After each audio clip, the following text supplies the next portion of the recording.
Development Department. Thanks to all for coming out on such a cold night. We appreciate your dedication.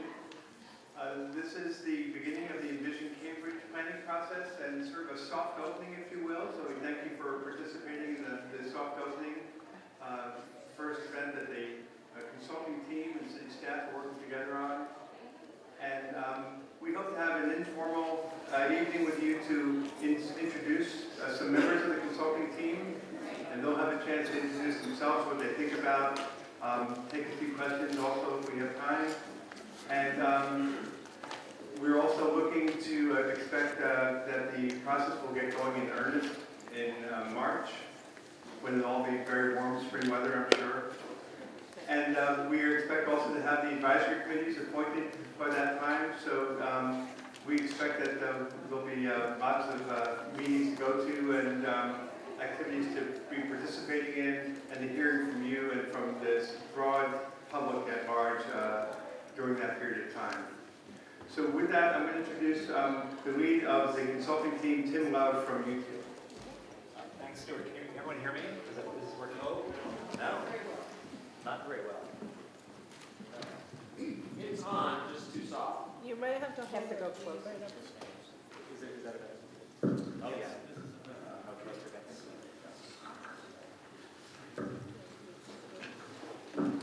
Yes, thanks for coming tonight. We thought as we were doing analysis and gathering research as a team, which has mostly been focused on meeting with all of the city departments to understand recent and ongoing plans, it would be good to also launch the public component of this plan by just introducing some members of the planning team and how we are thinking about the project coming into it conceptually and based on our own backgrounds. I think it will also reveal some initial hunches that we have about what some of the key issues might be. So that's the purpose of the presentation tonight. The structure is that we're each going to give a very short talk of maybe 7 to 9 minutes, let's say, and then I'm going to ask for some clarifying questions from the audience based on the presentations that were given. But we'll also provide plenty of time at the end of the presentations to get into a more interactive dialogue and also let people make other kinds of comments, even if they're not completely germane to what you heard. So there'll be a couple of opportunities to have some interaction. And I think that we're also hoping, as part of the questions after we all speak, to engage in a dialogue that includes the person asking the question and the 5 of us. So that's how we're going to hope to air traffic control this whole thing. So that's the strategy. So with that, we'll briefly introduce ourselves and then we'll launch right into it. So again, I'm Tim Love. I'm an architect and urban designer. I'm the lead principal for the Cambridge-wide plan, and I'm very excited about this. Hi, my name is Dan Dioka. I'm also extremely excited about this. So I'll be talking tonight about community engagement. I have an office called Interborough Partners, and I also teach urban planning at the Harvard Graduate School of Design. Hi, I'm Kevin Hively, and I'm with Interborough Partners, and we are the economic firm that's going to be working on this project. Hi, I'm Lisa Jacobson. I work at Nelson Nygaard here in Boston, and we are the transportation planners for the project. Hello, I'm Ariella Marin. I'm with Bureau Kaplan Engineer, and we're providing the sustainability and energy-related support to this effort. So, again, this is the program. I've gone over this already. The first thing that we wanted to talk about a little bit, and maybe this would be a source of some of the conversation after we present, was to come back to the question of why do a citywide plan at this time and at this scope. And I think there's a couple of reasons. This was, of course, hotly debated as the plan was being conceived, and even there was even a council hearing when the appropriation for the funding of the plan was being discussed. but I think it's worth maybe always coming back to this, at least in the early phases of the project. The first is to have a truly inclusive process across the city that encourages as many voices, as many communities in Cambridge to participate as possible. That means, and Dan's going to talk about this, that in addition to these kinds of settings, which, while our format is a little bit different than the standard stand on the podium lecture format, still maybe attracts a kind of typical audience to conversations like this. We plan to use other tools too. And I think the other thing that inspired us about the way the city scoped the plan is that the plan isn't just a typical land use plan that cities have to do, especially cities that are required to by state ordinance, which is true in a lot of states in the country, but rather a plan that was going to cross-fertilize land use questions with a wider range of issues, including, of course, transportation, resiliency, equity issues across the board. So that means that the decisions that we're going to be making relative to land use are going to be discussed and explored through a lot of lenses. And in fact, land use won't be the only, or maybe at times even the primary discussion that we're having. That's very important too. And the last is that I think Cambridge, Boston,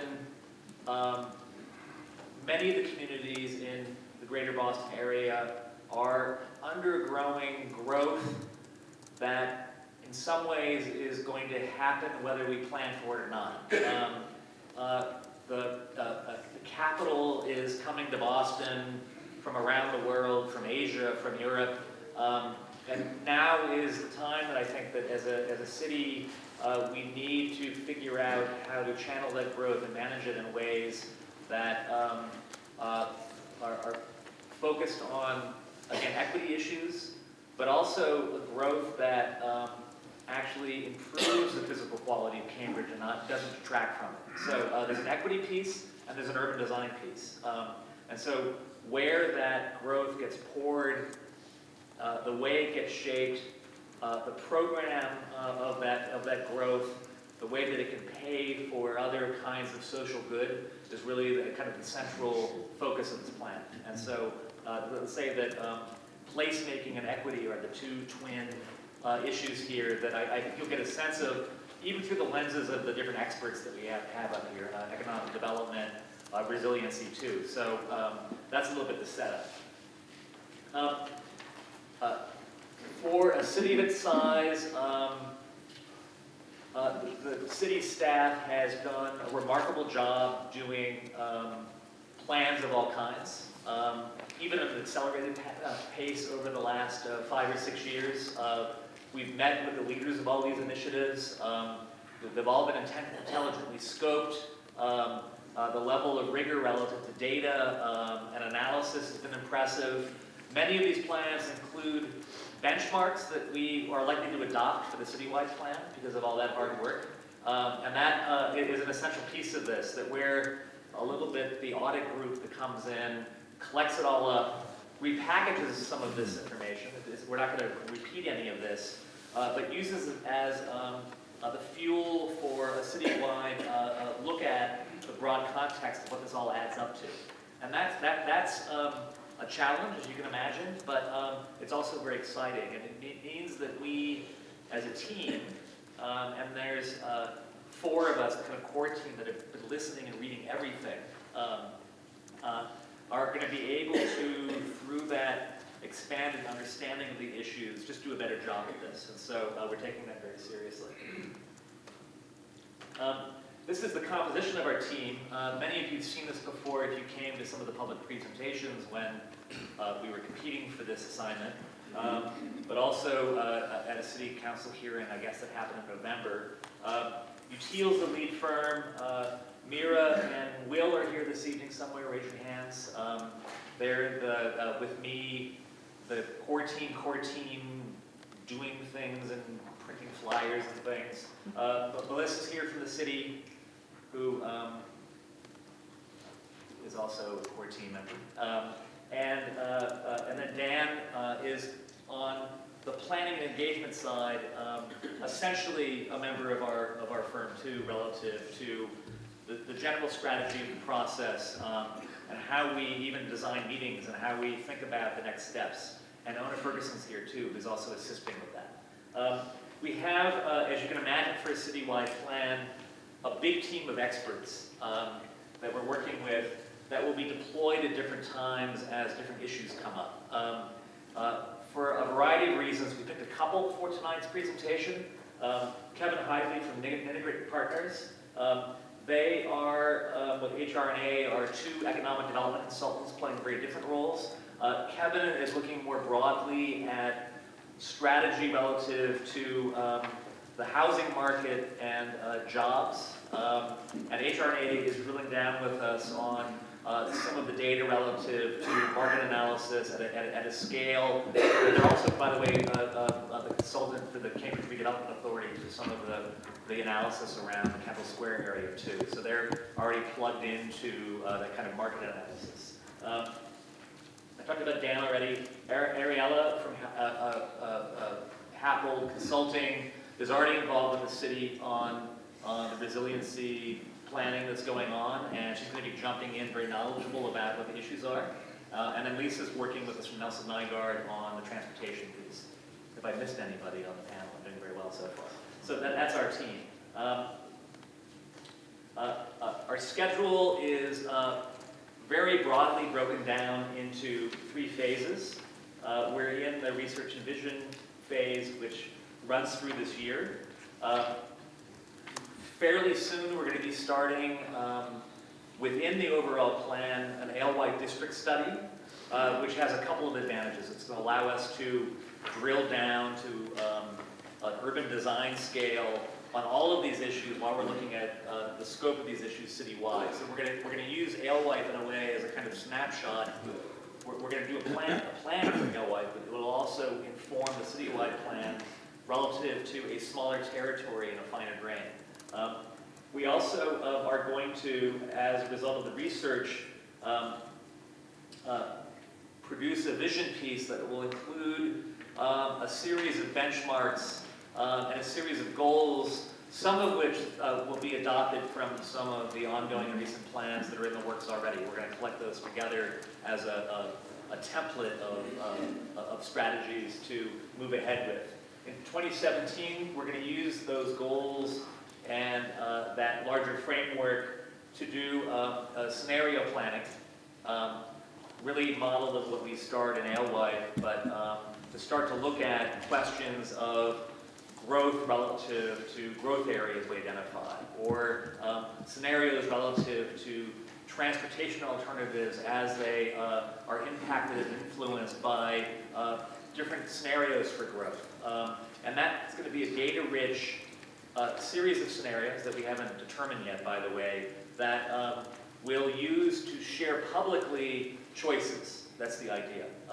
And we're going to use that scenario planning both to make the choices clear to as many people and communities in Cambridge as possible, but we're also going to focus on the education piece of that too, because for those that maybe are less familiar with what's at stake with that scale of planning, we're going to have to do some teaching too about what those choices mean relative to tax revenue and what that influence might be on your property tax rates and what it might mean relative to the scale of development and kind of contextual choices relative to what it looks like. So we're going to tee that all up in a way so that we think will be engaging, but also we'll create a process where we can have a deeply meaningful discussion about what should happen. So that's the plan.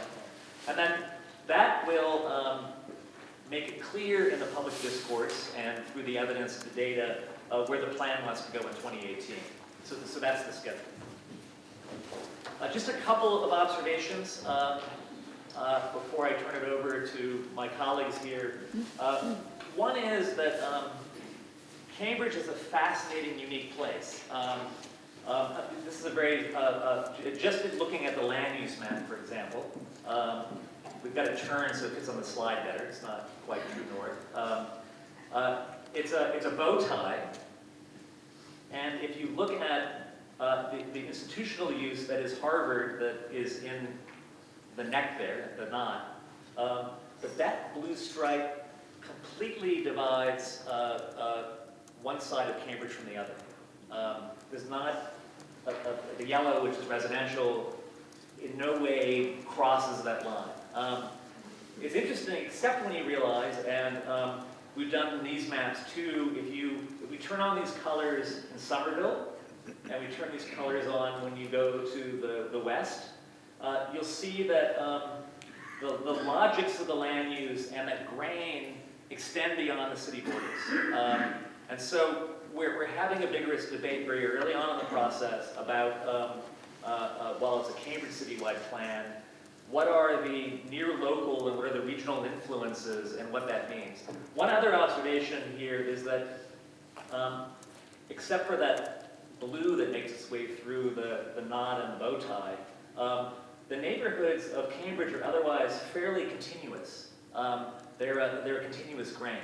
And so while there are a lot of neighborhood names that I still don't quite get right, you know, they don't make a lot of geographical sense, and they don't have the natural boundaries that the neighborhoods in Boston have, for example. The neighborhoods in Boston are it's an archipelago of independent city-states. So the social history of Boston is very different than the social history of Cambridge because of that. The other thing that is amazing about Cambridge and makes it a great walkable city are the red, orange, it's hard to see in the resolution of the projector, commercial corridors that thread through the yellow.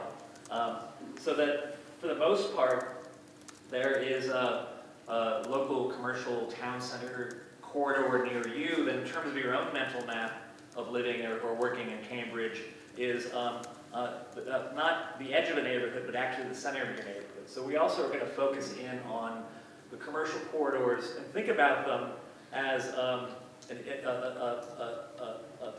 unique and vital part of the fabric of the city.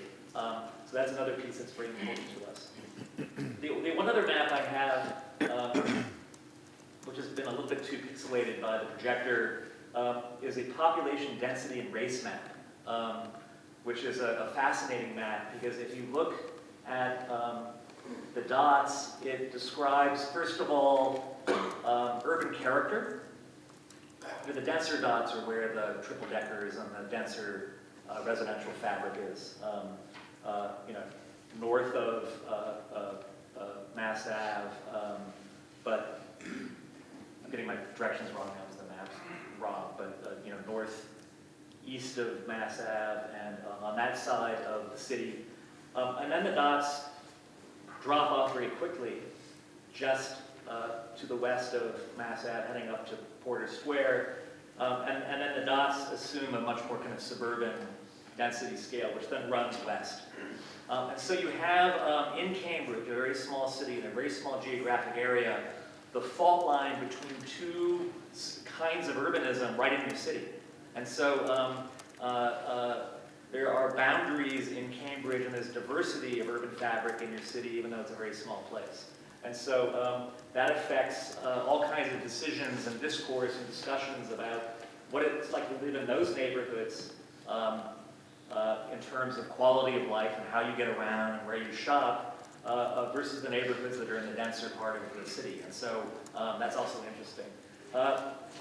The race composition is a little bit harder to see in the slide here, but it tells another story about equity pockets where there are other communities that we're going to reach out to. But it's also fascinating at the universities where all the colors are firing in very dense pockets. That's student housing, basically, you know, at MIT and around the Harvard campus. So I think with that, before I turn it over to Dan, are there any questions relative to what I presented? We could probably take two to keep this thing rolling. Anyone have a question, comment? Yes? Quick one, because she said equity was one of the two important goals, so just define it.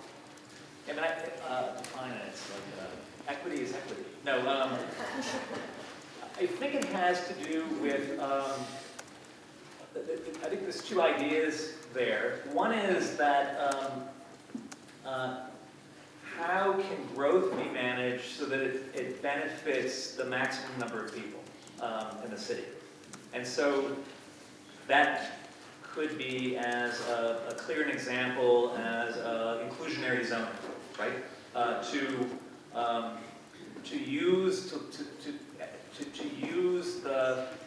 the value of real estate investment to pay for affordable housing. It might also mean that there are some communities in Cambridge that are underserved by public transit for historical reasons. And that might mean that that needs to be explored too, that there's a transportation burden on certain communities too. So those are just two examples, but I hopefully that answers the question. There's another hand. Oh, yeah. I'll just say, because it's the first meeting, and we should maybe get our definitions right. Everything I've heard, I've been here for 3.5 years, and I'm almost always have heard this as a butterfly, as opposed to a bow tie. There's a big difference with like that. I'm happy to go either way, huh? So even like festivals have been done with a butterfly motif, and so just throwing it out there. Okay. Maybe during the course of the next couple of years, they could both be productive metaphors. So let's, awesome. So I'm going to turn it over to Dan now to talk a little bit about our, there's one here. Is this presentation on the city website, and if so, where? Melissa? Yeah, sure. I don't think it's a yes or no answer. The slides are on the website. If you go to cambridgema.gov/citywide plan, you'll find PowerPoint presentation. We are also recording it, and it will be made available for viewing in the next couple of days. And I'll send an email notice, another all that. Okay, so I think the two comments are the perfect pivot for Dan to talk about our engagement strategy, which is all about some of the themes I talked about, but maybe we might get into some metaphors too. I don't know. Okay, so again, my name is Dan, and I'm going to talk about community engagement. As I said, I lead a participatory planning and design office called Innoboro, and I also am a professor in practice over at the Harvard Graduate School of Design, where I teach classes about, guess what, engagement. It's kind of my thing. And let me start just by saying that I love community engagement, in part because I really like listening, and I really like learning. So I don't, and nobody on the team approaches projects with any kind of unwavering opinion about what we think is best. And I always try to check my biases that I have about a place at the door when I start working on a project. I really like being surprised, and I look forward to being surprised here in Cambridge. So here we're leading a really ambitious, inclusive community engagement campaign that strategically deploys a variety of engagement tools that allow us to learn and that enable community stakeholders and people in the public to provide meaningful input, guidance, and feedback over the duration of the plan, not just now, but for the whole time we're working on this. So you see some of the tools here below, but I actually want to start looking at the objectives that you see on the top of the screen quickly. This engagement campaign has a lot of interrelated objectives. So listening, right? What do you think of your city? Documenting. So as I said, we kind of want to approach Cambridge with an open mind, not make too many assumptions about what it is or who it is. So we're going to use the early stages of the engagement to take a fresh look at Cambridge's people and places. Education and empowerment. What is a comprehensive plan in the first place? What can one do for Cambridge? So we want to educate and empower Cambridge residents through this process. We want to get input, of course. In addition to asking people general questions, we of course need to generate feedback about our ideas. we want to build consensus. So that means asking tough questions sometimes, and we'll be getting into that for sure. And of course, we want to build awareness. We have a commitment to letting everybody know what's up with this project, what we're doing, what are the opportunities for people to plug in and contribute to the plan. So this sort of covers just very generally our objectives, but how do we achieve them? Let's just quickly look at some of these tools. But let me just say, generally speaking, this is a diverse set of tools designed to reach diverse audiences. We know that some people love big meetings. Some people are happy to give us some time when they can. Other people, we might want to think about focus groups and going to them. So we have a combination of strategies that allow us to go to people to come to us, and everything in between. And so let's just take a quick look at some of the things we're doing. Panel discussions like this one, we'll be having a number of these throughout the process, topic-related panels with short presentations. We'll be having lots of public workshops, likely held in the evenings to accommodate work schedules. These will combine presentations, large group discussions, and smaller table sessions on particular topics. So these are designed to be both informative and interactive with focused and engaging presentations, and of course meaningful work for people who come to engage in. So while getting input and feedback from diverse communities is absolutely essential to the success of this plan, we all know that sometimes language and cultural barriers make this difficult, so we'll be working with Cambridge's amazing community engagement team to conduct focus groups with members of what we've determined are hard-to-reach populations. I'll have more to say about that in a minute. So these are sessions really intended to educate residents about the process, but also get feedback from people. And we really want to know what's going on in the city, and we think that these focus groups are an opportunity to do that. We have advisory committees. We have working groups. Hopefully some of you signed up to be on them.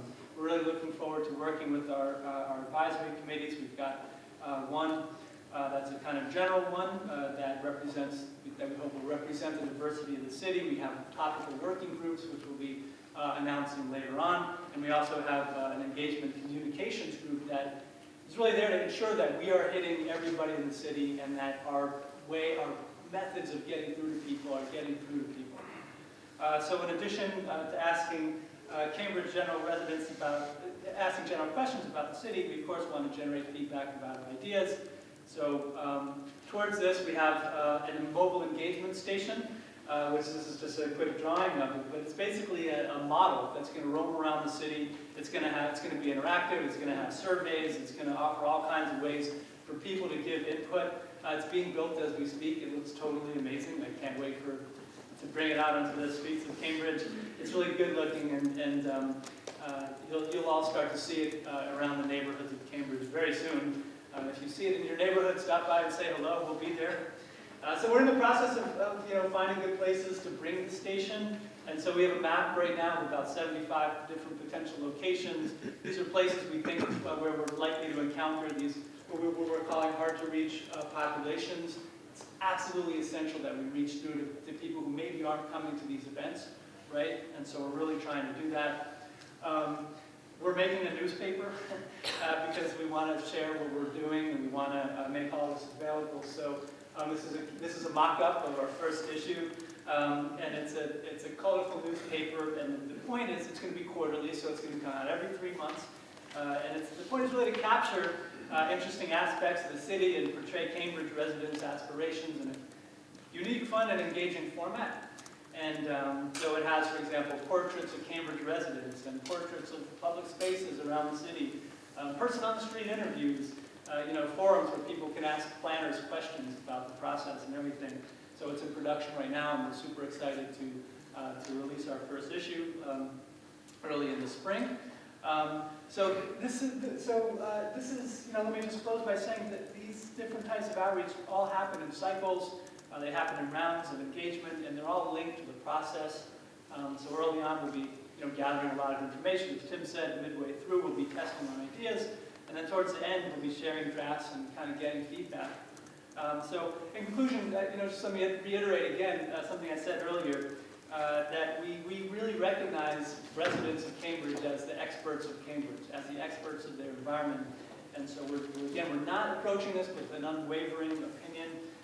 And so this is a very ambitious and very inclusive process that we think will lead to us being surprised and learning from this amazing place. It's a slow process, it's a patient one, but we think the unique observations that we'll get out of it will really inform really unique and really site-specific solutions that work for everyone.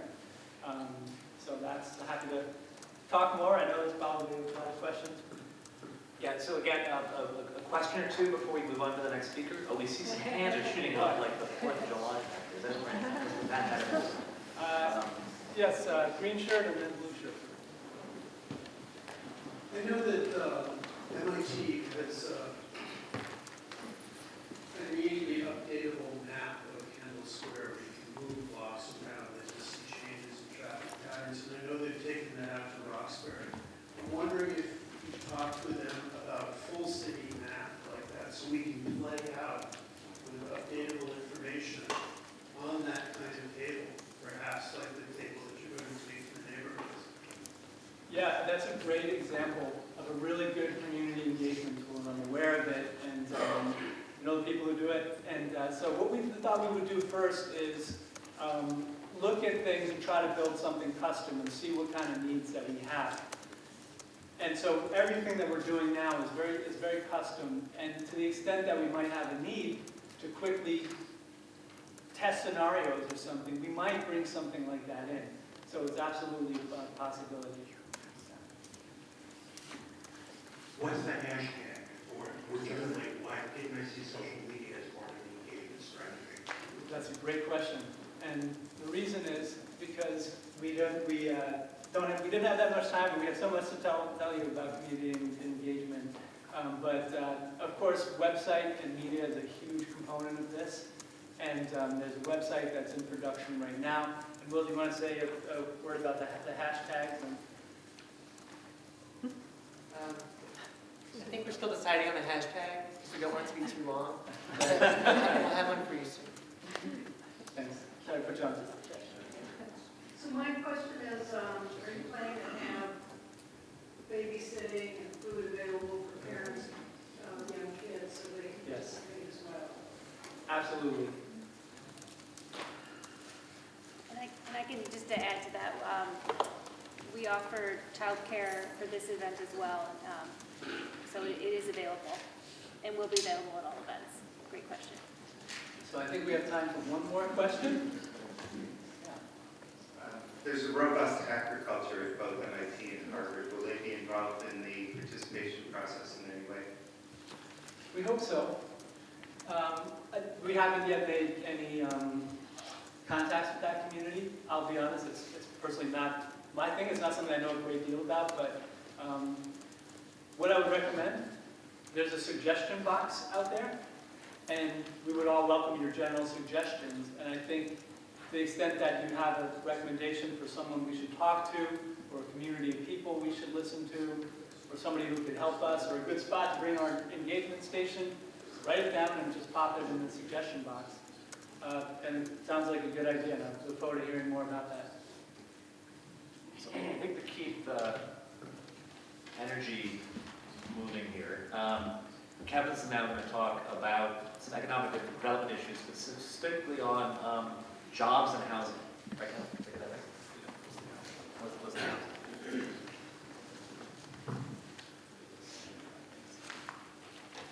Hi, so I get the fun, easy topic that nobody in Cambridge cares about, which is housing. I want to give you a little bit of background first about me, and why this issue is kind of personal to me. So I lived in Rhode Island for a very long time. I grew up in Ohio, came to college out east, and lived in Rhode Island, and about 7 years ago moved up to the Boston area, and actually wanted to live in Cambridge. And I do okay financially, and frankly I couldn't afford it. I have kids in school, I pay for their educations, and it was tough. So I live on the Watertown-Belmont line, near Waverly Square. I live in a double-decker house, and I rent. I am very familiar with Bus 73. I am extraordinarily familiar with Bus 71 as well. I know that there are certain times of day you do not go through Fresh Pond. And I'm well aware of, and I frankly, in order to get in to see Tim's office, it's actually easier for me to drive to Harvard Square, park, get on the T there, and go into Boston than try to get to Alewife, which is in theory much closer to my house.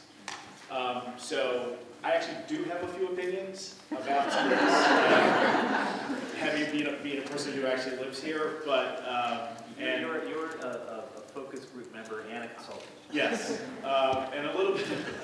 And so when you see our firm, I just want you to know that when you look our firm up, and we'll probably get a bazillion hits on. We'll get more hits in like tonight than we'll get like the last year probably. It says Providence, Rhode Island, but I want you to know that I actually live about 4 miles from here. So I kind of feel the situation and the environment in a very different kind of way. Our firm is also a little bit different than kind of your typical firm that does this kind of work. We also do business strategy work as well, and we do a lot of work on workforce type issues and corporate investment decisions and things like that. So we look through the lens of economic development and housing and markets from a very different kind of perspective than just kind of classic real estate. But with that said, I'm going to do a talk about kind of classic real estate. So you've got this basic issue here, which is, as I said, we get this fun, simple, no problem, we can solve this issue, which is the housing question. The other issue that you have is you have the employment in the economy and the questions around, can all Cambridge residents be able to enjoy the fruits of what's going on? One of the reasons why I was very interested in this plan, and when Tim talked to me about it, is we have spent a lot of time working in places like Youngstown, Ohio, Muncie, Indiana, Detroit, places that have rebounded, but would like to have the success problems that Cambridge has. I think one of the interesting tricks about this plan will be, and one of our big challenges as we think about the intersection of these issues, is how do we keep the things that make Cambridge successful and take care and address the things that put Cambridge at risk over time. And that's one of the things that we have to do. One of those issues is clearly housing. We kind of started housing not at kind of a demographic level and look at housing projections. We look at it as a market because it is a market. It's the purest market. In a lot of ways, it's a very pure supply-demand kind of market that you can distort very easily. So we want to understand, where is the real pressure in the housing? Is it across everything? Is it in certain kinds of housing type units? Is it high-rises or triple-deckers? Like where's the price pressure? The other thing that we want to look at is the issues that surround housing costs. Housing costs are basically have 4 or 5 components that kind of drive. And what I mean by housing costs is not what you pay, but what it costs to create it and maintain it. And so you can see what those issues there are. The trick is how to balance those two things. And one of the realities is no policy is a free choice. Every policy has an implication and creates a push and pull in a market that sometimes creates unintended consequences that you can't see now. And there's been a lot of literature. One of the great advantages you have is that the city of San Francisco is struggling with this issue mightily. And so one of the things we're going to be doing is to make sure that we understand kind of what the literature says and what's going on around the country. And not just in the country, but other parts of the world as well. London is also another place that's having a massive struggle with this problem. The other thing is, the real issue, ultimately, how you kind of solve the problem is that supply and demand have to kind of meet. The question is, how much supply and what kind of demand are you trying to meet? But the other thing that happens, and this is an example from Portland, Oregon, when I was out there recently, which is you get a situation when redevelopment or more density of housing, which is ultimately has to be part of the solution, doesn't take place evenly. It's not like SimCity, where I just go in, I get my bulldozer, and at $5 a block, I can knock down an entire block and I can build all new next higher density buildings. It doesn't work that way. It becomes very uneven. And what's happened in Portland, Oregon, all of the press in Portland, Oregon is about the downtown. But the success of the downtown is spilled off into the neighborhoods, particularly off of major transit corridors. And what you're beginning to see is development patterns like this. So there's literally a little bungalow in those trees. And that's a major development corridor. That's going to be one of the areas where the light rail is going to go. It's everything that urban planners dream, except for during the transition. So one of the things that's great about working with Tim is that we kind of take that economic perspective and the urban design perspective and put it together. Because at the end of the day, housing is not just a market issue, it's also an urban design, urban fabric kind of place that you want to live. Because remember what housing is. Housing is a product that is both a reflection of who you want to be, who you think you are, as well as just a basic common utility. The other issue is, and this gets back to the question of what problem are we trying to solve when we think about housing, right? So basically, there's about 110 to 112,000 jobs in the city of Cambridge. Cambridge's workforce is between 65 and 70,000 people. Another way to think about that is Cambridge's job to house another 50,000 people. Because ultimately, the trade-off here is between employment, housing, and commuting. And then that's why I bring up the Fresh Pond experience in Alewife, having lived through that, because there's a lot of people coming in here taking advantage of the jobs that are created. The other question is, as the real estate becomes more expensive, certain jobs will get pushed out of the city. And then there becomes a question of accessibility for mid-level and lower-level skilled jobs, because you have those people in this community as well. It's not all tech and hackers, and that's not the community. It's a bunch of different kinds of people in this community. And so that's one of the issues that we'll also be struggling with. Okay, so any questions for Kevin? I'm sure there are. No, we're done, right? We got it solved. I have a big mouth. One of the problems that's in London, one of the problems that's in San Francisco, one of the problems in New York, one of the problems here is the internationalization of real estate. And I'm not sure what we can do about that, but I just want to make sure that that's part of the process. Because there's big money floating around, nobody's making more real estate, and that's where big money has been going for the last 10, 15 years. And it puts pressure on all of us. Agreed. Back. Hi, I have two quick things to say. The first is about high-rise housing. I think high-rise housing, you get above 6 or 8 stories, is completely anti-family. Look at Paris, fabulous city, nothing above 6 stories until you get out to the ghettos, which are horrible. It needs to start being applied to other sectors, office and retail too. So Right. that might be one place where we can innovate here.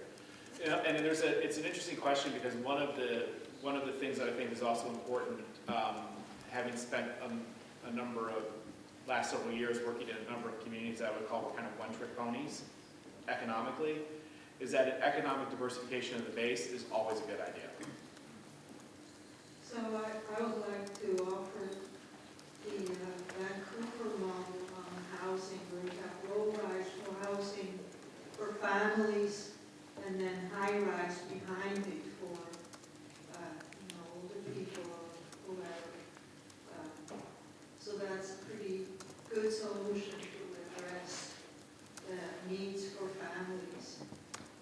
The other thing is, I'm concerned that the T is not under our control, that we give up too easily.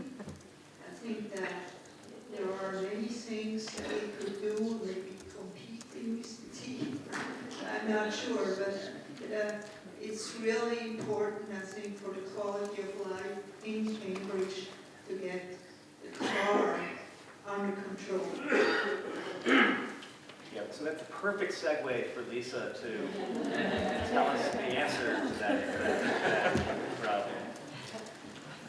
So I am really excited about this plan because oftentimes I'm working on some type of specific transportation issue or specific transportation plan. But the opportunity comes in a citywide plan is to come up with, solve some transportation problems in service of other things that we're trying to achieve here. We're not trying to achieve, a great, bus ride or bike ride necessarily. We're trying to get to the places that we want to get to. We're trying to create the transportation system to support the city that Cambridge is and support the city that Cambridge wants to be. So when we're looking at transportation in a lens with housing and jobs and economy and environment and all these other factors, I really tried to break it down into these 4 steps that our approach to the transportation piece of this plan will take. So I'll walk through each of these. And the first is discovery, and Tim talked about this a bit. There's a lot of information out there, there's a lot of data out there, there's a lot of existing plans out there that have some really good ideas. As part of this process, we're going to get very familiar with these first, put them all in one place, be able to look and compare and contrast both what has been done and what hasn't been done and why. We're also really interested in looking at the data that exists and some new data in interesting ways. So where is the traffic and why? What are some of the patterns that we're seeing? How are our streets being used, both in terms of the infrastructure, but also from the user perspective? Lots of different spatial analyses, data analysis. We're really excited to take advantage of that here and to learn a lot. The data pieces of transportation are always really interesting to a lot of the transportation geeks. I know that there's some in the room here tonight too. But what's more interesting really is the story behind a lot of the data that we're seeing. So why do you not take that bus or this bus? Or why are you like Kevin? And why do you go to Harvard before you go to Alewife? It's these types of patterns that the data doesn't necessarily show us, but it's the stories and it's a lot of the outreach and engagement through this effort where we're going to learn a whole lot about the data that we're just seeing on these maps. In addition, a lot of the community priorities that we'll hear through the outreach will really help to inform kind of where the priorities lie when we continue with the plan. Once we sort of learned what we can here, becomes really a lot of the fun part. And in the transportation world here, we're going to look at this both from the regional perspective, from the kind of micro-regional perspective, citywide perspective, the neighborhood perspective, and also specific corridors and intersections. So there's really kind of multiple levels and geographies that we're going to explore throughout this plan. There's a lot of trade-offs and hard decisions that we're going to have to make in terms of transportation. We've already heard about the car and the limited right-of-way that we have on our streets and arguably underground. How are we going to make these types of decisions? And using that data and understanding what's important to you all will help inform how we approach these different trade-offs. There's a couple of issues that I'm really excited about to tackle here, just my personal lens of living here in Boston. One, as Kevin mentioned, is this Route 2, Alewife Brook Parkway, Fresh Pond Parkway, kind of the approach into Cambridge and the real barrier it is to trying to achieve a lot of the multimodalism that Cambridge has been working towards very hard for so long. This type of bottleneck really cuts off Alewife and the quadrangle. It encourages some cut-through traffic through some different neighborhoods. Maybe Kevin's guilty of that here. I'm really excited to. Those are my secrets. I'm really excited to get into this really early on in the plan. Transit capacity, and we've already heard about the MBTA here. The red line isn't enough for Cambridge, and we're seeing that through some private entities moving beyond the T. And there's some opportunities that we certainly have to work with the T, potentially even just beyond the red line in terms of some of the key routes program that the MBTA is offering, but really looking beyond what people think of the red line transit as a Cambridge is transit rich because we have the red line. There's a lot more to that, particularly within the city and some of the more local trips. In terms of walking and biking here, and I realize these are quite separate, but they're here on the same slide, Cambridge is the best practice throughout the country. So what can we do to kind of take the next leap? What can we do in terms of the bike plan, the recent bike plan, and build off of that and tie it into connecting to transit and other aspects here. In terms of walking, of course, a great walkable neighborhood throughout many of the walkable environment throughout many of the neighborhoods, though there are certainly some barriers here. Access to some of the parks, access to West Cambridge, the North Mass Ave, there's some barriers here that are really kind of bisecting some of the neighborhoods. So I'm really excited to get into that and learn from some experiences and how we can continue to create a great walking environment. In terms of parking and transportation demand management, again, the city is a leader in a best practice for a lot of particularly off-street policies and really heavily encouraging through ordinance people not to drive alone to work. But one aspect that I find really intriguing, one of my favorites, is managing curbside space. Whether or not that's a parking conversation, whether it's pricing or other means, or whether it's really thinking about the curb in a little bit of a different way. Whether it's parklets or on-street car share or flexible curbside regulations. I don't know, but I'm interested in what we can do with our limited curbside space and limited right-of-way, and how we can use it to support the other things that we're trying to do.